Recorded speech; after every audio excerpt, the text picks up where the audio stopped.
1200 கோடி ரூபாய் அரசினுடைய சொத்துக்கள் விற்பனை செய்யப்பட்டது. எங்கே என்றால் மதுரையில். சிஎஸ்ஐ மதுரை ராம்நாத் டயசிஸில் 1200 கோடி ரூபாய் அரசினுடைய சொத்தை விற்பனை செய்தார்கள். கேட்பதற்கு வேடிக்கையாக இருக்கிறதா? இருக்கும் என்று நினைக்கிறீர்களா? இதைத்தான் கடந்த 5 வீடியோக்களாக தொடர்ச்சியாக போட்டு வருகிறேன். அதனுடைய லிங்க் டிஸ்கிரிப்ஷனில் கொடுத்துருக்குறேன். அதை பார்த்தீங்கன்னா தான் இது புரியும். அதில் சிஎஸ்ஐ தொழுகை முறையில் உள்ள சிஎஸ்ஐடிஏ கம்பெனியின் பயனாளிகளுக்காக போடுறது. மற்றவங்க தெரிஞ்சுக்கிடுங்க, அதில் ஒன்றும் இல்லை. ஆனால் இது என்னதுன்னா ஸ்பெசிஃபிக்காக போட்டிருக்கு. அது கேட்கலைன்னா புரியாது. ஓகே.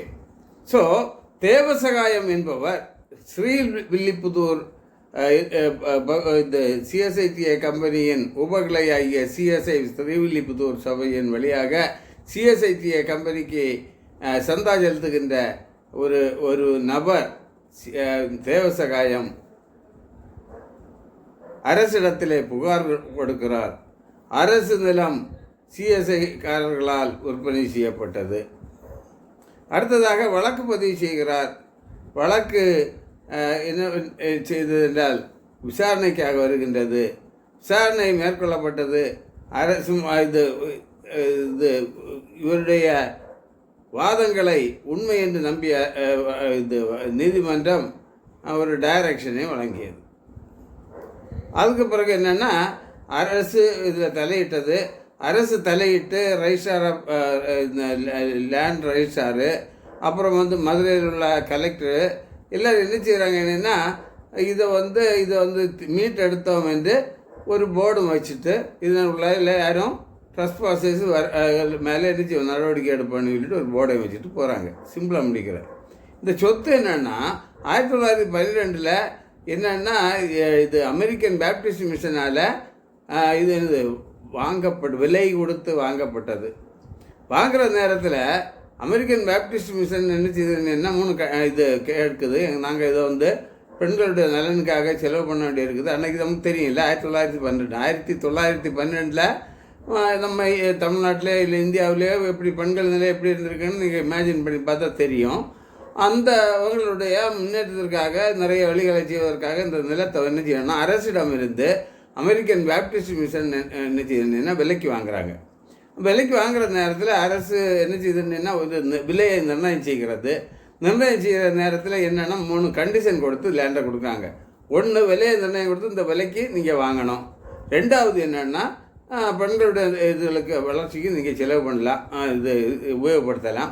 3வது அரசு எப்போது இதை திருப்பி எடுக்க வேண்டும் என்று நினைத்தால் அல்லது நினைக்குமானால் அல்லது தேவைப்படுமானால் அரசு அன்றைக்கு இருக்கின்ற விலையை கொடுத்து திருப்பி வாங்க வேண்டும். இந்த 3 கண்டிஷன் படி லேண்ட் 1912 என்ன செய்யுது விற்பனை செய்யப்படுகிறது. யாருக்கு?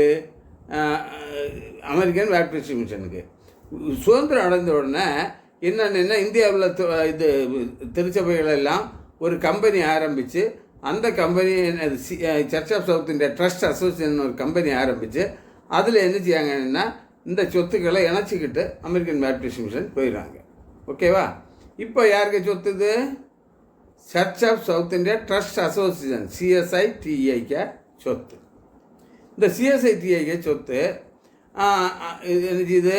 அதனுடைய கிளையாகிய மதுரை ராமநாத் டயசிஸில் வழியாக என்ன செய்யுது நிர்வகித்து வருகின்றது. இப்போ நம்ம ஒரு பேங்க் எடுத்துக்கிட்டோம்னா ஹெட் ஆஃபீஸ் அங்கே இருக்கும், பிரான்ச் ஆஃபீஸ் இருக்கும். பிரான்ச் ஆஃபீஸுக்கு கீழே சின்ன சின்ன சின்ன பிரான்ச்சஸ் இருக்கும். இது ரீஜனல் ஆஃபீஸ் இருக்கும், அதுக்கு கீழே பிரான்ச்சஸ் இருக்கும். இல்லை அந்த ரீஜனல் ஆஃபீஸ் பார்ப்பாங்க. அதுபோல் இந்த சிஎஸ்ஐடிஏ கம்பெனிக்கு 23 மேஜர் யூனிட்ஸ் இருக்காங்க. இது என்னது டிவிஷன்ஸு. அந்த டிவிஷனு அல்லது இது யூனிட்டு, அந்த யூனிட்டு கீழே சப் யூனிட்ஸ் நிறைய இருக்குது. அதில் ஒரு யூனிட் தான் மதுரை ராம்நாடு யூனிட்டு. இந்த தேவசகாயம் என்ன செய்கிறாருன்னா இந்த உண்மைகளை எதுவுமே சொல்லாமல் பொய்யாக ஒரு வழக்கை நீதிமன்றத்தில் பதிவு செய்கிறார். என்ன வழக்கு? ஒரு 3 கண்டிஷனில் ஒரு கண்டிஷன் பெண்களுக்கு கொடுத்தாங்க. இதை அரசனுடைய நிலம். இப்படி நான் கேட்குறது, ஒரு நிலத்தை இப்போ நான் என்னுடைய நிலம் நான் என்ன செய்யிட்டேன்னா என்னைக்கு இருக்க விலையை பேசிட்டு நான் ஒரு ஆளுக்கு இப்போ இதை கேட்குற உங்களுக்கு விற்பனை செய்கிறேன். அதுக்கப்புறம் அந்த நிலம் என்னுடையது ஆகுமா? கண்டிஷன் இருக்கும். என்ன கண்டிஷன்? நான் வந்து இதை வந்து என்னது பிள்ளைகளுக்கு கல்யாணத்துக்கு தான் செலவு பண்ணுவேன், இல்லைன்னா இதுக்கு தான் செலவு பண்ணுவேன்னு இல்லை எழுதுவாங்க இல்லையா? அந்த மாதிரி கண்டிஷன் முயற்சி சொல்லிட்டு அது என்னுடைய நிலம் ஆகாது. அப்படி தானே? யார் விலை கொடுத்து வாங்கினாங்களோ அவங்களுக்கு நிலம் தான் வரும். இல்லைன்னாலும் அது என்ன செய்யும்? யார் வாங்கினாங்களோ அவங்களுக்குள்ள வழக்கு பதிவு செய்து யாருக்கும் விற்றவனுக்கும் வாங்கினவனுக்கும் உள்ள இடபாடு இல்லையா? பக்கத்து வீட்டுக்காரனுக்கும் பக்கத்து வழக்காரனுக்கும் எதுவும் இல்லை. இந்த தேவசகாயம் சொல்லியாரு, நான் சிஎஸ்ஐ உறுப்பினர். சிஎஸ்ஐன்னா என்ன? சிஎஸ்ஐ என்பது சிஎஸ்ஐடிஏ கம்பெனி தன் பயனாளிகளுக்கு தொழுகை செய்வதற்காக ஒரு தொழுகை முறையை ஏற்படுத்துச்சு. என்னென்னா ஆர்டர் ஆஃப் சர்வீஸ். அதாவது கேத்தலிக்கில் எடுத்துக்கிட்டேன்னா ஒரு ஸ்டைலில் ப்ரேயர் பண்ணுவேணும். இதில் சிஎஸ்ஐடிஏல ஒரு ஸ்டைல், அது வேறு சிஎஸ்ஐ ஸ்டைல் ஆஃப் வர்ஷிப். அப்புறம் பந்தேவஸில் ஒரு ஸ்டைலு. இப்போ ஹிந்துஸ் எடுத்துக்கிட்டேன்னா ஒவ்வொரு கடவுளுக்கும் ஒவ்வொரு காளியை தனியாக எழுவணும், ஐயப்பனை வேறு ஸ்டைலு, அப்படி வேறு ஒவ்வொரு இடத்துல வந்து ஸ்டைல் ஆஃப் வர்ஷிப் வேறு இல்லை. தொழுகை முறை அல்லது எனது வழிபாட்டு ஒழுங்குன்னு சொல்லுவாங்க. ஒவ்வொருத்தரும் ஒவ்வொரு ஒழுங்காக வச்சுருக்காங்க. இங்கேயும் இவர் என்ன செய்யாருன்னா சிஎஸ்ஐக்காரன் சிஎஸ்ஐ நிறுவனங்கள்னு சொல்லியார். சிஎஸ்ஐக்கு நிறுவனம் இருக்கா? நான் இதுவரை எதுவும் பார்க்கல. சிஎஸ்ஐ சொத்து இருக்கா? இல்லை. அரசுடைய பதிவு இருக்கா? இல்லை. வங்கி கணக்கு இருக்கா? இல்லை. பேன் கார்டு இருக்கா? இல்லை. ரெஜிஸ்ட்ரேஷன் இருக்கா? இல்லை. உறுப்பினர் இருக்கா? இல்லை. அவர் சிஎஸ்ஐ உறுப்பினராக அதுக்கப்புறம் என்ன செய்யான்னு சிஎஸ்ஐக்கு இருந்துச்சான் சொத்து. சொத்து யாருக்குது? அமெரிக்கன் பேப்டிஸ்ட் மிஷன் வாங்கினது. அவன் வாங்கின சொத்தை யாருக்கு கொடுக்குறாங்க? சிஎஸ்ஐடிஐக்கு கொடுக்குறாங்க. அதை என்ன செய்யணும்னா சிஎஸ்ஐடிஏ என்ன செய்யுது? வந்து இது அதனுடைய கிளை வழியாக ஆண்டுட்டுருக்கு. அப்போ வந்து இவர் இப்படி வழக்கு பதிவு செய்யார். இப்போ கடைசி என்ன செய்தாருன்னா இவர் இது அவங்க ஒரு போர்டை வச்சாங்க. போர்டை வச்ச உடனே இவர் வந்து பட்டா மாறணும்னு அடுத்த கேஸை போட்டார். கேஸை போட்ட நேரத்தில் என்ன செய்யுது? கோர்ட்டு வந்து இவருடைய கேஸை தள்ளுபடியும் பண்ணுச்சு. அதை வந்து நீங்கள் இதை என்ன செய்யலாம்? நீங்கள் இப்போ இந்த பேப்பர் கட்டிங்கை நான் வைக்கிறேன், அதை பாருங்கள். எல்லாமே வந்து இந்த ஆதாரத்தை வைக்க முடியாது, என்ன ரொம்ப ஆதாரங்கள் வரும், நல்லா வைக்கல. ஓகே.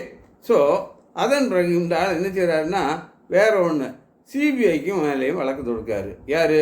சிபிஐயில் யாரெல்லாம் 4 பார்ட்டின்னா ஒரு பார்ட்டி சென்னை ஹைகோர்ட்டில் அடுத்த ஒரு வழக்கு தொடுக்காரு. அந்த வழக்கில் என்னென்னா முதல் பார்ட்டி யாருன்னா CBI Delhi, central investigation new டெல்லியில் முதல் பார்ட்டி. ரெண்டாவது என்னென்னா இது ஜாயின்ட் டைரக்டர் சென்னை ரெண்டாவது பார்ட்டி. மூணாவது யாருன்னா இது அரசு செயலாளர், அதாவது government secretary to government, Tamil Nadu government Chennai மூணாவது ஆள். நாலாவது ஆள் சிஎஸ்ஐ மதுரை ராமநாத டயசிஸ். மதுரை ராமநாத டயசிஸ்னா என்னது? யாருன்னே தெரியாது. ஸோ யாருக்கு ப்ராப்பர்ட்டி? சிஎஸ்ஐடிஏக்கு ப்ராப்பர்ட்டி. சிஎஸ்ஐடிஏ ப்ராப்பர்ட்டின்னா யாரை சேர்க்கணும்? சிஎஸ்ஐடிஏ கம்பெனியை சேர்க்கணும் இல்லையா? இவர் அதை விட்டுக்கிட்டு எது எல்லாமோ பேசிக்கிட்டு சொல்கிறாரு.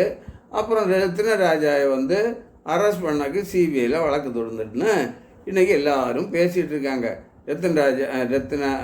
ஃபெர்னாண்டஸ் ரத்தன்ராஜா அரெஸ்ட் பண்ணிடுவாங்க, அப்படியாக்கும் பேசுகிறாங்க, இப்படி பேசுகிறாங்கன்னு பேசிக்கிடுறாங்க.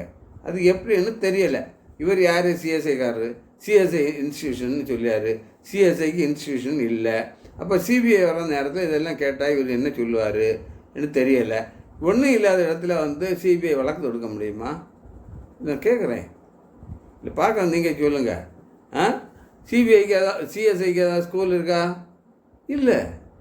சிஎஸ்ஐ ரெஜிஸ்ட்ரேஷன் இல்லை, ஸ்கூல் நடத்த முடியுமா? பேன் கார்டு இல்லாமல் பேங்க் அக்கௌண்ட் ஓப்பன் பண்ண முடியுமா? எதுவுமே இல்லை.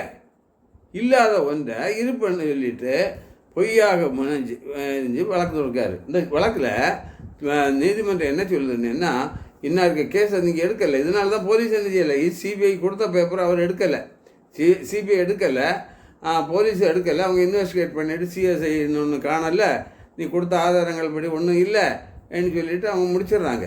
எதுக்கு போகிறது தான் இவர் என்ன செய்யார்? கோர்ட்டுக்கு போகிறாரு.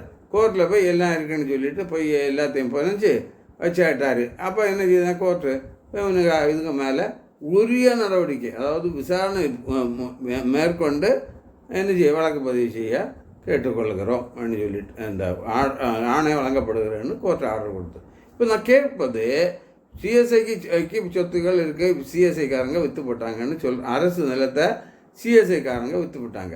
சிஎஸ்ஐ யார் தெரியல. சிஎஸ்ஐ இது ப்ராப்பர்ட்டி அரசு நிலமா, சிஎஸ்ஐடிஏ நிலமா? சிஎஸ்ஐடிஏ நிலம். அப்படி தானே? அமெரிக்கன் பேப்டிஸ்ட் மிஷன் நினைச்சு ஏதாச்சு கொடுத்தாச்சு. யாருக்கு கொடுத்தாங்க? சிஎஸ்ஐடிஏக்கு. சிஎஸ்ஐக்கு கொடுக்கல. சரியா? சிஎஸ்ஐ கொடுத்துருந்தா இவர் வழக்கு பதிவு செய்தது ஒருவேளை சரியாக இருக்கலாம். இப்போ என்ன நடக்குன்னு தெரியல. இனி சிபிஐ என்ன செய்யும்? வந்து விசாரணை மேற்கொள்ளணும் இல்லையா? விசாரணை மேற்கொள்ளும் போது என்ன பண்ணுவாங்க? சிஎஸ்ஐ காரங்க விற்றாங்க, சிஎஸ்ஐ விற்றாங்க என்ன கேட்கும்போது, சிஎஸ்ஐ ப்ராப்பர்ட்டி இருந்தால் ஐயா நாங்கள் விற்கலை, சிஎஸ்ஐன்னு என்னது தொழுகை முறையாக்கும், நீங்கள் ஏதோ ஒரு ஆள் வந்து ஏதோ சொன்னு சொல்லிட்டு நீங்கள் இங்கே வந்து கேட்காதீங்க எங்கிட்ட, நாங்கள் என்னது சிஎஸ்ஐடிஏ கம்பெனியின் வேலைக்காரர்கள்னு சொன்னால் சிபிஐக்கு மேலே வழக்கு பதிவு செய்ய முடியுமா? சரி, அதையும் விடுவாங்க. சிபிஐ அதை தாண்டி வழக்கு பதிவு. சில நேரங்களில் போலீஸ் கூட என்ன செய்யணும்னா தவறான வழக்குகளை பதிவு செய்கிறாங்க. கோர்ட்டில் போனோன்னு என்ன செய்யுது, அவங்க வந்து கோர்ட்டை ஸ்டே பண்ணி விட்டுறாங்க இல்லையா? நிறைய கேஸுகள் இருக்குது இல்லையா? உங்களுக்கு தெரியும். ஆகவே நண்பர்களே, இங்கே என்னென்னா இந்த வழக்கு என்னன்னு பார்த்தீங்கன்னா, என்றைக்கு பதிவு செய்தாருன்னா, இவருக்கு 2021 வழக்கு பதிவு செய்யார். வழக்கு நம்பர் WP (MD) 1507 ஆஃப் 2021 வழக்கு பதிவு செய்யார். இதில் ஜட்ஜ்மெண்ட் என்றைக்கு வருதுன்னா, 22/11/24 ஜட்ஜ்மெண்ட் வருது. இப்போ இனி இந்த ஜட்ஜ்மெண்ட் படி என்ன செய்வாங்க? சிபிஐ என்று 4 பேரில் சிபிஐயில் உள்ள டெல்லி ஆஃபீஸும் சென்னை ஆஃபீஸும் என்ன செய்யணும்? வழக்கை பதிவு செய்து விசாரணை மேற்கொள்ளணும்னு இருக்குது. இப்போ இல்லாத ஒரு இது சிஎஸ்ஐக்கு சொத்துக்கள் இல்லை, சிஎஸ்ஐ இல்லை. மதுரை ராமநாடு எனது சிஎஸ்ஐடிஏ கம்பெனிக்கு கிளை, சிஎஸ்ஐடிஏன்னு எங்கேயும் கொடுக்கவில்லை. அப்படி இருக்கும்போது இது என்ன நடக்கும்? என்னுடைய விரிவாக்கங்களை எல்லாம் நான் ரொம்ப டீட்டெயிலாக என்னது நம்முடைய பாகம் 1, 2, 3, 4, 5 வீடியோக்களில் போட்டிருக்கேன். அதை கொடுத்துருக்கேன். அதில் பாருங்கள். நன்றி.